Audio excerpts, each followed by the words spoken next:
ஓ, இந்த zero energy பிரபஞ்சம் எப்படி இவ்ளோ பெருசாச்சு? அதுக்கு தான் காஸ்மிக் இன்ஃப்ளேஷன் தியரி இருக்கு. கண்ணிமைக்கிற நேரத்துக்குள்ள பிரபஞ்சம் நம்ப முடியாத வேகத்துல விரிவடைஞ்சது.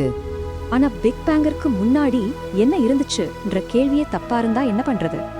இந்த நோ பவுண்டரி தியரி படி நேரத்துக்கு ஆரம்பமே கிடையாது, அப்போ முன்னாடி ஒரு பேச்சே இல்ல. அப்போ இந்த ரெண்டு ஐடியாவும் பிரபஞ்சத்தோட ஆரம்பத்தை பத்தி வேற வேற விஷயங்களை சொல்லுது. எல்லாம் சரி, ஆனா அந்த இயற்பியல் விதிகளே எங்கிருந்து வந்துச்சு? ஒருவேளை நம்ம பிரபஞ்சம் வேற வேற விதிகள் கொண்ட பல பிரபஞ்சங்கள்ல ஒன்னா இருக்கலாம்.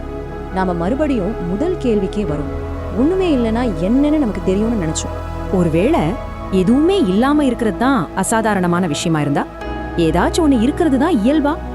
அப்போ கேள்விய நம்ம மாத்தி கேட்கணும். ஏன் ஏதாச்சும் இருக்குன்னு இல்ல, ஏன் எதுவுமே இல்லாம இருக்கணும்?